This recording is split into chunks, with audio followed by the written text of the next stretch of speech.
ধূমপান করা স্বাস্থ্যের পক্ষে ক্ষতিকারক। Cigarette smoking is the cause of cancer.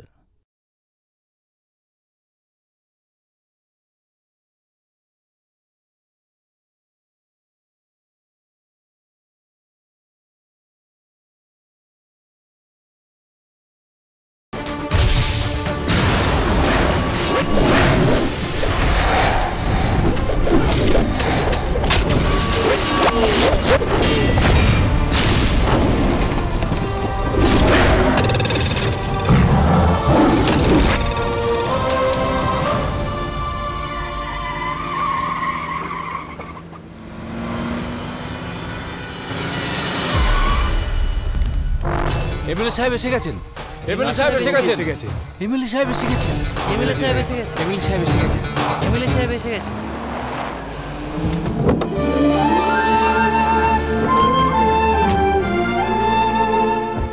Collector সাহেব এসে গেছে। নমস্কার নমস্কার নমস্কার নমস্কার নমস্কার। আরে বসো বসো। না, তুমি ঠিক কি আছে। আলাদা নাকি? বসো বসো বসো, চুপচাপ বসো। এবার শুরু করুন। আমাদের ডিস্ট্রিক্ট মেদিনীপুরের জন্য রেলওয়ে স্টেশন তৈরি করার দাবি এসেছে, সঙ্গে কলেজ তৈরির দাবিও এসেছে। আমাদের এমএলএ অনেক চেষ্টা করে এই দাবিগুলো মঞ্জুর করিয়েছেন। এই আমি কাজগুলো আসতে মাত্র হবার 8 জন্য জন দাঁড়িয়েছিল। আমাদের যে জায়গার প্রয়োজন আছে, আর ও আসতেই এই সব সবাই মিলে কাজ দাঁড়িয়ে পড়ল। করার জন্য ঠিক। জায়গার সিলেকশন রেলওয়ে ডিপার্টমেন্টই করবে। আপনারা যদি নিজের জায়গা দিতে রাজি থাকেন তবে আমি এই কাজগুলো মঞ্জুরির জন্য পাঠাতে পারি। যদি আমাদের গ্রামে রেলওয়ে স্টেশন তৈরি হয় তবে যত জমি লাগে আমরা দিতে রাজি। তাহলে আর কি, নেক্সট স্টেশনের শিলান্যাস খুব তাড়াতাড়ি করে দিতে পারি। বলুন স্যার, আপনি কিছু বলছেন না কেন? আমি ঠিক বুঝতে পারছি না এখানে রেল স্টেশন বানানোর কি প্রয়োজন আছে। আবার জায়গা কি দরকার? আমাদের গ্রামের থেকে স্টেশন 18 কিলোমিটার দূরত্বে অলরেডি রয়েছে। এর পরেও যদি আরেকটা স্টেশনের প্রয়োজন হয় তবে তা 9 কিলোমিটার দূরত্বে বানানো উচিত। সেটা না করে তোমরা 3 কিলোমিটার দূরে স্টেশন চাইছো কেন? দাদা, ওখানে একটা বড় মিল আছে। ওখানে তো 300 লোক কাজ করে। ওই লোকগুলো তো সাইকেল বা বাইকে করে বাড়ি চলে যেতে পারে। হ্যাঁ হ্যাঁ, সেটা তো ঠিকই। উনি ভয় পাচ্ছেন কেন? আরে ভাই, দ্বিধা করবে না তো কি করবে? বীরজু প্রধানের এক কথায় ওকে 50,000 লোক এসে ভোট দিয়ে যাবে। দাদা, এই গ্রামে আমার কিছু জমি আছে, কিছু দোকানপাট আছে, বিয়ে উপলক্ষে ধর্মশালাও ভাড়া দিই। তার মানে তোমার টাকা পয়সার কোনো প্রয়োজন নেই, তাই তো? না না, সে কথা নয়। তুমি যে কোনো পার্টির হয়ে দাঁড়িয়ে যাও, তোমাকে জিতিয়ে দেবো। কিন্তু যদি তুমি কোনো অন্যায় কাজ করো সেটা কিন্তু তোমার জন্য ঠিক হবে না। না না, একই বলছেন, আপনার আশীর্বাদ। সুন্দরপুরে কলেজ আছে, 3টে স্কুল আছে, 3টে ফ্যাক্টরি আছে, সেখানে 7,000 লোক কাজ করতে যায়। ওখানে একটা স্টেশন বানানো ঠিক কাজ হবে। আপনি যা বলেছেন একদম ঠিক কথা। আমাদের এমএলএ কষ্ট করে স্টেশন মঞ্জুর করলো, সেটা অন্য গ্রামে। আমাদের গ্রামে স্টেশন না হলে আমরা তোমার গ্রাম তোমার গ্রাম কি বলে চলেছিস? তুই কি ওদের গ্রামে যাবি না, নাকি ওই গ্রামে যাওয়ার জন্য তোকে পারমিশন নিতে হবে? উনি এত রেগে যাচ্ছেন কেন? ঘটনাটা ক্রমশ জটিল হয়ে যাচ্ছে, বুঝতে পারছেন এর উপায়টা কি? আইনসম্মতভাবে আপনার যেটা করার আপনি সেটাই করুন, আর বাকি গুন্ডাদের আমি বুঝে নেব। কি বলো রাজকিশোর? হ্যাঁ, ঠিক কথাই বলেছেন দাদা। ওই নতুন স্কুলটা বানানোর জন্য কত টাকা চাই? ওটা তো টেন্ডার করতে হবে দাদা। দেখছি, চল। আচ্ছা, নমস্কার।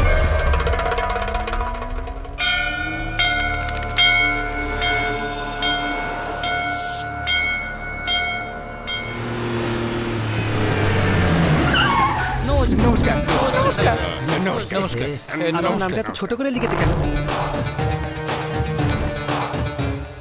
এই নির্লজ্জ, তুই গোপ কেন রেখেছিস? চপ্পল দিয়ে মার ওকে। মার ওকে, মার। এই, তোরা ওকে মার। দাদা, আমরা চপ্পল তো বাইরে তাহলে বাইরে থেকে নিয়ে আয়। হ্যাঁ, যাই, যাই। মার একে, মার, মার। পুতুলের মতো নেতা হয়ে বসে আছে। রাজকিশোর, অন্য কোথাও গিয়ে পান বিড়ির দোকান খুলে বস। এই, এই, এই, তোরা আমার ফটোতে চপ্পল ছুঁড়ে মারছিস কি রে? আপনি তো মারবার জন্য বললেন। আমি তোদের যা করতে বলবো তোরা সেটাই করবি নাকি? কাউকে মারতে বলে মেরে দিবি? হ্যাঁ, জিতে 2 বছর কেটে গেছে, একটা টাকা আমদানি হয়নি। ওই লোকটা প্রত্যেকটা কাজের হিসেব চাইছে। প্রত্যেকটা কাজের জন্য নিজের গ্যাটের পয়সা খরচা করতে হয় আমাকে। পাশের জেলার এমএলএ কে দেখো, জেতবার পরে মাত্র 2 মাস হয়েছে আর ও একটা মার্সিডিজ গাড়ি কিনে ফেলেছে। ও অডি কিনেছে, আমরা বডি কিনে নেব দাদা। কে? ও অগাস্টে খরিদ করেছে, আমরা সেপ্টেম্বরে খরিদ কি করব। বললি? যারা অডি গাড়ি আর অগাস্ট মাসের তফাৎ বোঝে না, তাদের নিয়ে আমি এগোবো কি করে? এই যে শুনছো, আমি শুনলাম ওখানে রেলওয়ে স্টেশন তৈরি হতে চলেছে। যদি আমার বোনের গ্রামে স্টেশন তৈরি হয়ে যায় তাহলে যাতায়াতের কত সুবিধা হবে বলো? বাবা, আমার চিন্তা হচ্ছে যে আমার গরু অন্যের বাড়ি গিয়ে গোবর দিয়ে আসছে, আর তোমার চিন্তা হচ্ছে যে প্রতিবেশীর গরু কোথায় গিয়ে গোবর ফেলবে। যাবাক। আমরা কিন্তু স্টেশন বানানোর জন্য মেন মালিকের কাছ থেকে 10 লাখ টাকা নিয়েছি। ওসব কথা ছাড়। যে স্টেশন আমাদের গ্রামে হবে না সেটা অন্য কোথাও হতে পারবে না। তাহলে কি করব? শিবগঙ্গা রেলওয়ে ট্র্যাকে গিয়ে তোরা সবাই বোম লাগিয়ে আয়। রেল মিনিস্টারকে চিঠি লিখে পাঠা যে অন্য গ্রামে স্টেশন তৈরি হলে আমরা সেটা বোমা মেরে উড়িয়ে দেব। তারপর ওই ফাইলই আমি বন্ধ করিয়ে দেব। শ্রবণ, রেল লাইনে বোমা ফেটেছে, তাড়াতাড়ি আয়।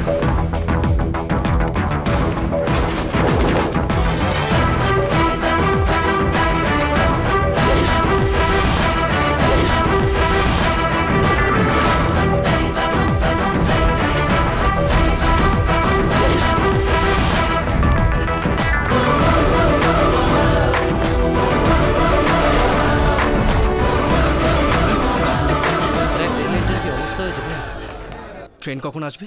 ট্রেন যখন তখন এসে যেতে পারে। যাত্রী লোকজনকে সরা। হ্যাঁ ঠিক আছে ঠিক আছে। এটা নিয়ে লাইনের উপর তুই দাঁড়া। এই ওইদিকে চলো, ট্রেন আসছে। ট্রেন আসছে, ট্রেন এসে গেছে। সাবধানে সাবধানে, ট্রেন আসছে। আরে তো দেখছি একটা ছেলে লাল কাপড় নিয়ে আমাদের দিকে এগিয়ে আসছে। গাড়ি থামাও, দাঁড়াও দাঁড়াও, গাড়ি থামাও।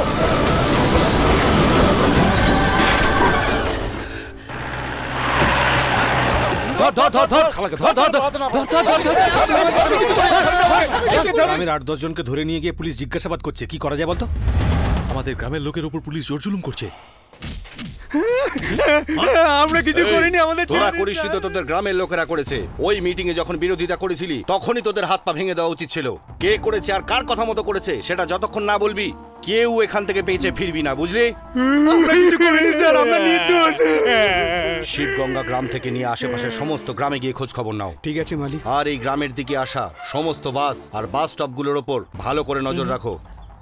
বাবা স্টাইলটা পুরনো হয়ে গেছে। এইসব সেলফোন আবিষ্কারের আগের ব্যাপার। আজকাল তো বদমাইশি করেও নেতাদের সাহায্যে মানুষ বেঁচে যায়। ওরা নিশ্চয়ই জঙ্গলে লুকিয়ে আছে। আমার সন্দেহ হচ্ছে, কিন্তু মনে হচ্ছে ওরা ওখানেই আছে। পুলিশ তো ওখানে সবাইকে খুঁজে বেড়াচ্ছে শ্রবণ। আরে পুলিশ তো এটাই খবর নেবে যে কত ওজনের বোম লাইনের উপর রাখা ছিল, কতটা বারুদ লেগেছিল, কোথা থেকে বোমটা লাগিয়েছিল, টাইম বোম ছিল না রিমোট বোম ছিল, এসব জানতে জানতেই রাত হয়ে যাবে। আমরা চেষ্টা করি কিভাবে পুলিশের আগে খবরটা নেওয়া যায়।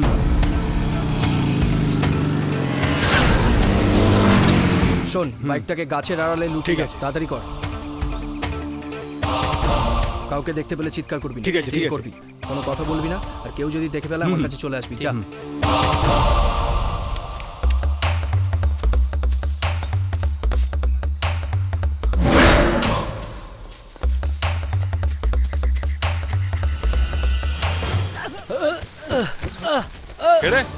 এই কেউ এখানে কে?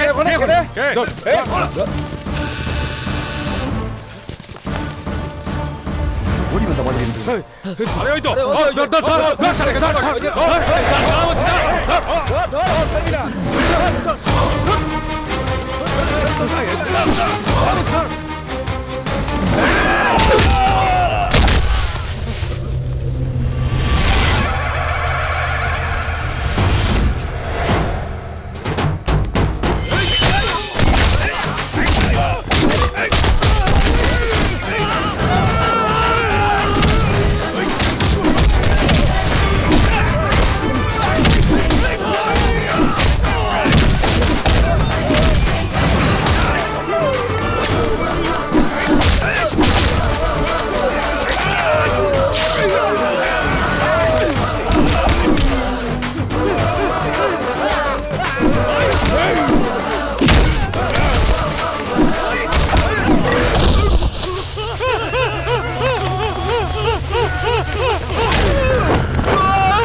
এই গণেশ আমারটা হয়ে গেছে। এই মুন্না পাংচারটা ঠিক করে দে। গণেশ আমার সাইকেলের টায়ার পাংচার হয়ে গেছে। আরে মুন্না কাজটা করে দে না। আমার সাইকেলের হ্যান্ডেলটা ঘুরে গেছে।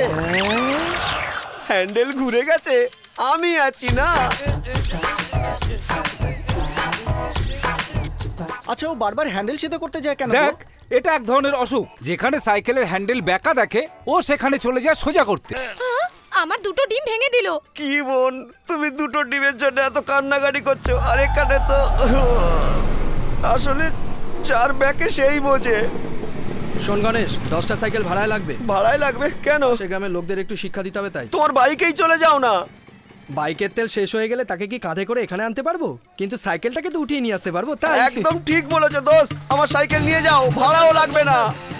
এই তোরা সব চারিদিকে ছড়িয়ে পড়, ওদের উপর হামলা করতে হবে। এখানে বসে তাস খেলা হচ্ছে, মজা দেখাচ্ছিস শালা। এক্ষুনি তোদের সবাইকে তাসের পাতার মতো একেবারে উড়িয়ে উড়িয়ে মারবো। খোল খোল খোল, প্যান্টটা খোল, প্যান্টটা খোল। খোল খোল। গ্রামের লোক হামলা করেছে, সব তাড়াতাড়ি চলে এসো। চল এবার কেটে পড়ি। আরে আরে আরে আমার সাইকেল, আরে শোন আমার সাইকেল।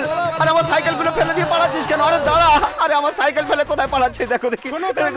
গ্রামটাকে চারিদিক দিয়ে ঘিরে ফেলো, একটা লোক যেন বেঁচে পালিয়ে যেতে না পারে।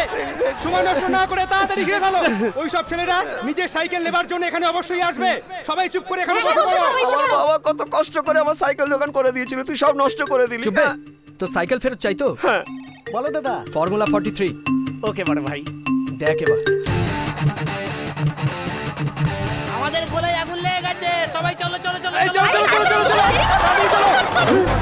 দাদা আইডিয়া তো একদম ফার্স্ট ক্লাস আছে, চলো চলো আগে সাইকেলগুলো নিয়ে পালিয়ে যাই।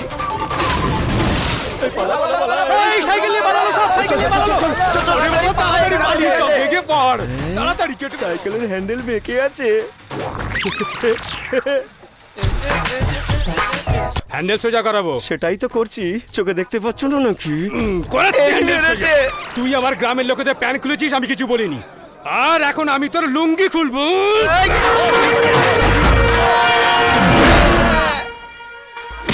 এই তোরা তো গিয়েছিলি শিব মন্দিরে পুজো করতে, তোরা মায়ের মন্দিরে পৌঁছে গেলি কি করে? পুজো দিতে আসা লোকেদের মারবার প্ল্যান করেছিলি তোরা। আজকের পর থেকে তোদের আত্মীয় স্বজন আর তোদের লোকদের যেন এই এলাকায় দেখতে না পাই। মালিক, ট্রাভেল এজেন্ট ভিতরে বসে রয়েছে। চল যাচ্ছি। বাড়িতে সব ভালো আছে তো? হ্যাঁ, সবাই ভালো আছে। এসো। এই নমস্কার। শ্রবণকে ডেকে দাও তো। এবার তো আমাকেই সব সামলাতে হবে। শ্রবণ, এদিকে আয়। তোর বাবা বাইরে বেরিয়ে গেছে, তুই তাড়াতাড়ি এসে খাবারটা খেয়ে নে। আসছি, আমাকে আবার এক্ষুনি বেরোতে হবে, তাড়াতাড়ি খেতে দাও। ছেলেকে মুশকিলে ফাঁসিয়ে দিয়ে নিজের স্বামীকে সাপোর্ট করলে তো। আর কতদিন লুকিয়ে থাকবি বাবা? বাবু, এই ফর্মটায় ছবি লাগিয়ে তুই সইটা করে দে। আমার নামে কোনো প্রপার্টি কিনছেন বাবা? না শ্রবণ, তোমার জন্য পাসপোর্ট বানাতে হবে। চাকরির জন্য বিদেশে যেতে হবে তোমাকে। আমার নাতিকে বিদেশে পাঠাবে? দাদা, বাবা তোকে ফাঁসাবার চেষ্টা করছে, ফাঁসবি না। চুপ কর। ও ম্যাসকট দুবাই সিঙ্গাপুর যেখানে খুশি যাক, যতক্ষণ রোজগার না করছে ততক্ষণ মূল্য বুঝবে না। ওকে রোজগার করার জন্য বিদেশে যেতেই হবে। এর আবার কি হলো? আমাকে থেকে ভেবেও করছে কেন? আপনি শ্রবণকে বিদেশে পাঠানোর ব্যবস্থা করেছেন, এটা ওর একদম পছন্দ নয় বলে। এমন কি করেছে যে ওকে বিদেশে পাঠাচ্ছ? কেউ যদি ওর ধুতি খুলে দেয় তবে কি ও তার প্যান্ট খুলে দিয়ে আসবে? তুই পাশের গ্রামে গিয়ে কি উৎপাত করে এসেছিস? ওই দিন রেল লাইনের উপর যারা বোম লাগিয়েছিল, একটাকেও তো ধরতে পারোনি। আমার ছেলেই তো গিয়ে ধরলো। এটাই হলো গিয়ে ওর আসল দোষ। আমি ইচ্ছে করে ভুল রাস্তায় লোক পাঠিয়েছিলাম যাতে জানতে পারি যে ওই সমস্ত বদমাইশগুলোর পেছনে কার লম্বা হাতটা কাজ করছে। আর আমি ওই পেছনের লোকটাকে একদম সামনে আনতে চেয়েছিলাম, কিন্তু তুই ওদেরকে আগেই ধরে নিয়ে এলি। আর পরিষ্কার হলো না ওদেরকে পাঠানোর লোকটা কে ছিল। এই জন্য ধৈর্য ধরতে হয়, উতলা হলে চলে না। আমার বক্তব্যটা বুঝেছিস? আমি যাব, কিন্তু বিদেশে যাব না। রাজারহাটে আমার বন্ধুর কাকা রিয়েল এস্টেটের বিজনেস আছে, ওখানেই কাজ শিখবো, ওখানেই যাব। না না, তা হয় না। তুই ওখান থেকে আধ ঘন্টায় চলে আসতে পারবি না বাবা, যতদিন আপনি না ডাকবেন ততদিন আমি ফিরবো না এখানে। তাহলে এই পাসপোর্টটা কি হবে? তৈরি করুন, পরে কাজে লাগবে। কি হয়েছে রে শ্রবণ? বাবা ঠিক কথাই বলেছেন। আমি ওনার তৈরি করা সমস্ত প্ল্যান বরবাদ করে দিয়েছি। যতদিন না খেটে রোজগার করতে পারবো ততদিন আমাদের মতো ছেলেদের বুদ্ধি হবে না। কারোর সাথে কোনো অশান্তি করিস না বাবা। তুমি চিন্তা করো না, খাওয়া দাওয়া করিস বাবা। শ্রুতি, মায়ের দিকে নজর রাখিস। আমি আসছি মা, ভালোভাবে থাকবে। তোমাকে গাড়িতে করে পৌঁছে দিই। বাইকেই চলে যাবো। সেটা কি করে সম্ভব ছোট্টা? তোমাকে নিয়ে যাওয়ার জন্য সবাই নিজের গাড়িতে ডিজেল ভরে রেখেছে। আমি রাজারহাটে যাচ্ছি, কোনো জনসভায় তো যাচ্ছি না। আমি তো কোনো নেতা নই যে আমাকে প্লেনে যেতে হবে, কারে যেতে হবে। আমি আমার বাইকেই যাব না। দেখো, বাইকও রেডি। তুমি এতটা রাস্তা এই বাইক নিয়ে যাবে? বাইকটা বাসের উপরে রাখবো, আর আমি বাসের ভেতরে বসবো। ভাই তোকে গ্রাম থেকে যাওয়ার জন্য কে বলেছে? আমি মালিকের সঙ্গে কথা না বলে তোকে কিছুতেই যেতে দেবো না। না আমি যেতে দেবো না। আরে না বলছি তো। আরে ভাই এতে মারার মতো কি হলো? ভালো কথা তো তুই সোজা ভাবে শুনিস না, তাই মারলাম। কিরে গণেশ, যখন শ্রবণ শান্তিমতেই চলে যাচ্ছে তখন ওকে আটকাতে গিয়ে মারটা খেলি তো? কি বললে? ও মনে হচ্ছে তোর এই এরিয়া সব সিগন্যাল কাট হয়ে গেছে। হ্যাঁ। তুমি রেগে গেছো ওকে পাঠালাম বলে? আমাদের একমাত্র ছেলে, আমার থেকে সরিয়ে দিলে কেন এমন করলে? দেখো আমি পঞ্চায়েত প্রধান বলে কথা, ওখানে অনেকে আমার কথা শোনে, কিন্তু কিছু কিছু লোকের সাথে আমার শত্রুতা হয়েও যায় আমার ওপর প্রতিশোধ নেওয়ার জন্য। ওরা যদি আমার ছেলের ওপর, আমাদের ছেলের যেন কিচ্ছু না হয় তাই ওকে পাঠালাম। যদি ওর কিছু হয়ে যায় তো আমি সহ্য করতে পারবো না।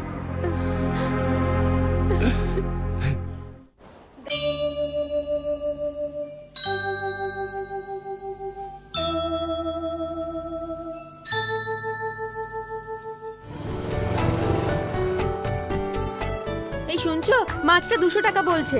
তুমি টাকার চিন্তা করো না, নিয়ে নাও। ওম গং গণপতয়ে নমঃ, ওম গং গণপতয়ে নমঃ, ওম গং গণপতয়ে নমঃ।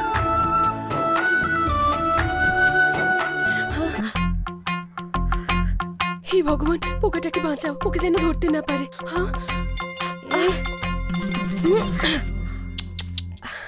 Thank god. আসি মামা। ঠিক আছে, সাবধানে যাস। রাধিকা ওদের সঙ্গে নিয়ে যা। তুই কিন্তু নোটসের জেরক্সটা এখনো দিলি না। দিবি তো? দেবক্ষণ, তাড়াতাড়ি ওঠ। হ্যাঁ উঠছি তো। দেখে নাও আমি আরে শ্রবণ, তুই এত দেরি করলি? বাসু কেমন আছিস? সব ঠিক আছে? এখানে সবাই তোর জন্য অপেক্ষা করছে। এই আমার বাইকটা বস্তায় বাঁধা আছে, খুলে দে না।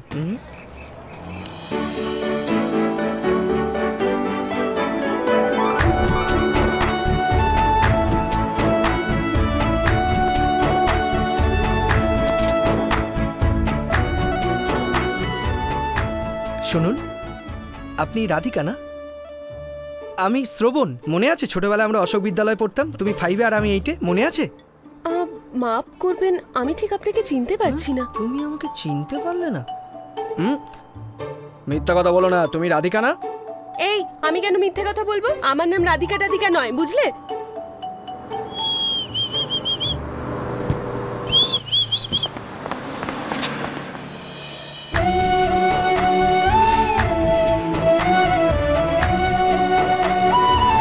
কি ব্যাপার রে, তুই আমাকে না বলে বাসে উঠে পড়লি যে?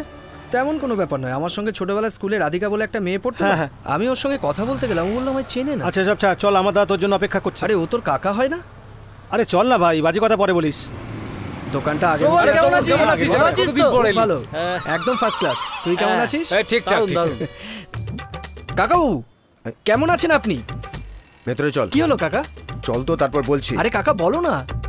এই আজকের পর থেকে কাকা বলে ডাকবি। কেন বলবো না? দাদা বলে ডাকবি আমাকে। বলবো না। এটা তুমি কি বলছো? বাসু আমায় কাকা বলে আর তুইও কাকা বলছিস। একটু পরে না জানি কি বলে ডাকবি। আমি এখানকার মালিক আর তুই চাকর, মনে রাখবি। মালিক মালিকই হয় আর চাকর চাকর হয়। মালিক বলে ডাক, নয় দাদা বলে ডাক। তাহলে কাকিমাকে কি বৌদি বলবো? চুপ কর, এসব ফালতু কথা বন্ধ কর। তুই অন্যদের সামনে আমাকে সম্মান দিতে শেখ। কি হয়েছে? এটা নাও দাদা। নির্লজ্জ। এই কাকাকে দাদা ডাকিস, বুদ্ধি কি ঘটে নেই? তোরও তো আমার মতোই অবস্থা, তুইও কাকাকে দাদা বলে ডাকছিস। তুমি একেবারেই গেছো। আমি কাকা হই বা যাই হই না কেন, এই শহরে আমার একটা ইজ্জত আছে। এখন তুই যা আর ওদের সাথে কাজকর্ম শেখ, তারপর আসবি। চল। এবার বুঝতে পারছিস গ্রামের বাচ্চাদের সাথে বসে একসাথে মদ খাওয়াটা কত বড় ভুল ছিল তোর? এই সাবধানে, গোপ বাঁচিয়ে। দাদা বীরজু প্রধান এক্ষুনি আপনাকে স্কুলে হিসাব নিয়ে দেখা করতে বলেছে, এক্ষুনি যেতে বলেছে। আরে এই অবস্থা যাবো নাকি? আসছি। 32 লক্ষ টাকা এই টেন্ডারটা রফা হয়েছে দাদা। এ তো অনেক বেশি বলে মনে হচ্ছে। কিরে মিলন, আগে আমাদের শিবার বাড়ি বানাতে কত খরচা হলো? 1100 স্কোয়ার ফিটের বাড়ি বানানোর জন্য ও সেই সময় 9 লক্ষ টাকা লাগবে বলেছিল। তার মানে 2000 স্কোয়ার ফিটের জন্য 19 লাখ টাকায় বাড়িটা তৈরি হওয়ার কথা। বাড়িটাকে সাজাতেও হবে, কিন্তু সেই খরচটা তো লেখা নেই। কন্ট্রাক্ট যারা নিয়েছে তারা খুব বড় কোম্পানি। কি বড় কোম্পানি? সোনার দরজা লাগিয়ে দেবে নাকি ওরা?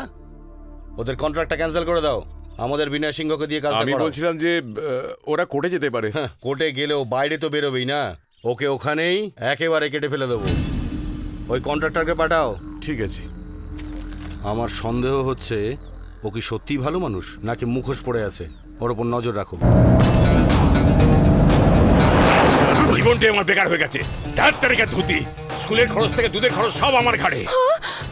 50,000 লোকের সামনে ও শুধু হাত দেখিয়ে চলে গিয়েছিল, কিন্তু ওই সমস্ত লোকের সামনে গলা ফাটিয়ে চিৎকার করে করে ভোটটা আমাকেই চাইতে হয়েছিল।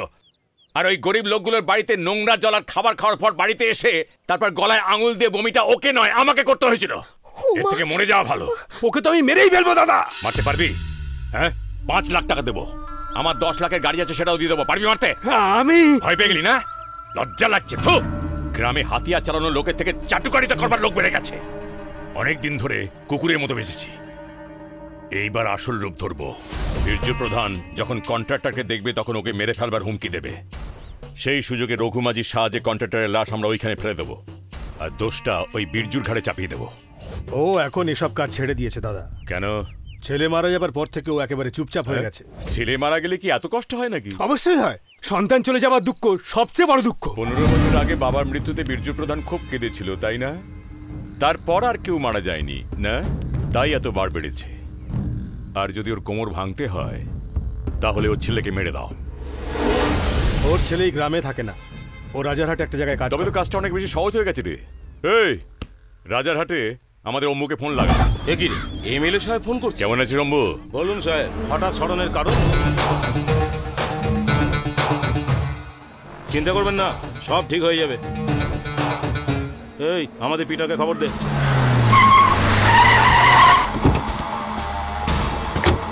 ওই ছেলেটার নাম শ্রবণ, আর কে রিয়েল এস্টেটে কাজ করে।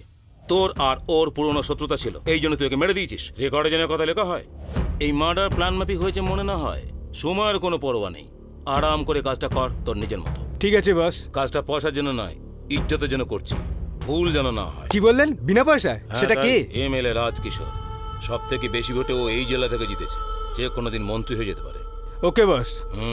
আরে শোন, শোভনকে নিয়ে গিয়ে আমাদের নতুন প্রজেক্টের পুরো প্ল্যানটা ভালো করে বুঝিয়ে দে। ঠিক আছে দাদা। কুমার, এয়ারপোর্টের কাছে 4টে প্লট রয়েছে, ওটা দেখবার জন্য মালয়েশিয়া থেকে লোক আসছে। এই লোকাল পাবলিককে কথা বলতে দিবি না, কাজ কেচে যাবে। এয়ারপোর্টের কাছে জমি নিয়েছো? এয়ারপোর্টকে বড় করার জন্য আশেপাশের জমি তো গভর্নমেন্টের টেক আপ করার কথা। আরে এ কি বাজে কথা বলছিস? ওসব কিছুই হবে না, আমি অলরেডি স্টে অর্ডার নিয়ে রেখেছি।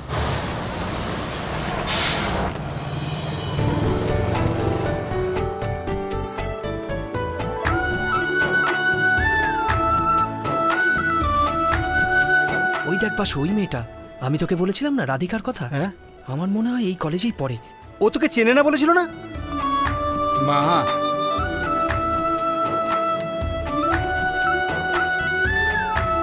মঙ্গল হোক। ভিক্ষাটাও সেই পুরনো স্টাইলেই দিচ্ছে। আরে ভিক্ষা চাইবার স্টাইলটা আলাদা হতে পারে। আরে বাবা, ভিক্ষা দেবার স্টাইলটা তো একই রকম। ভিক্ষা দেওয়ার এটা আর একটা স্টাইল। ধর।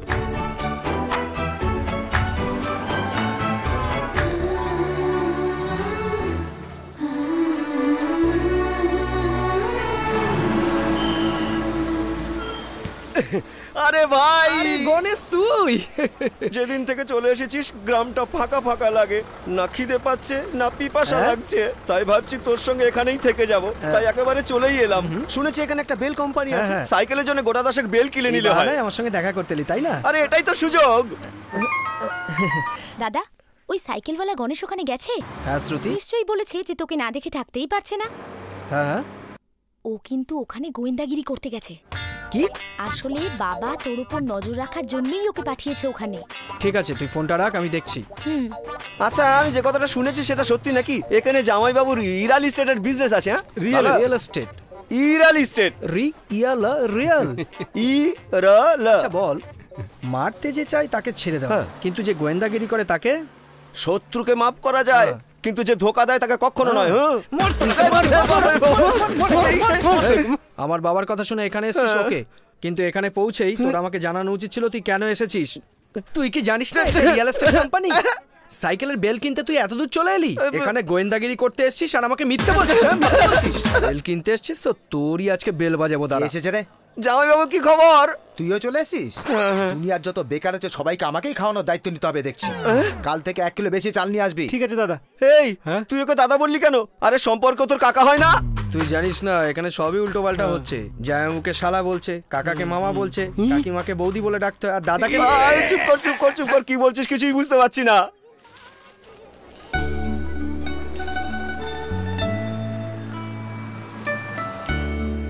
এ ভাই, জামাইবাবু অফিস দেখতে বলেছিল তোকে, কি দেখছিস এখানে দাঁড়িয়ে? অফিসই তো দেখছি। এই আমাকে কি বেওকুফ ভেবেছিস? এখানে দাঁড়িয়ে অফিস দেখবি কি করে তুই? জানিস কি অফিসের বাইরে থেকে অফিস দেখা জানি না আমি। এবার এখান থেকে তাকিয়ে দেখ কেমন দারুণ একটা অফিস দেখতে পাচ্ছিস। গাধা গাধা আমি গাধা, উল্লুক উল্লুক পাটা, আস্ত পাটা আমি। ফোন তুলছে না, মেসেজ কর। হ্যাঁ, ওকেই মেসেজ করছি।